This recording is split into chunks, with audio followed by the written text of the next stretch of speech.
चैन न आए, चैन न आए, चैन न आए, मुझे नींद न आए, मुझे चैन न आए, कोई जाए जरा ढूंढ के लाए, मच्छरदानी वाला कहाँ गया, कोई उसे ढूंढ के ला, मच्छरदानी वाला कहाँ गया, कोई उसे ढूंढ के ला।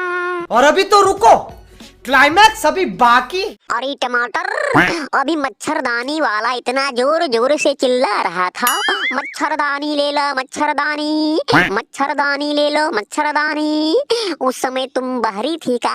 अरे घर घर भी तो जाके पूछ रहा था, भैया मच्छरदानी चाहिए, चाची मच्छरदानी चाहिए, भाभी मच्छरदानी चाहिए। तुम्हारे घर नहीं गए था का, जो अभी मच्छरदानी वाले को ढूंढ रहे हो? अरे मच्छरदानी वाला मेरा भी घर गया था, लेकिन मैं उस समय लेटरिंग रूम में लेटरिंग कर रही थी, जब तक बाहर निकली तब तक वो चला गया।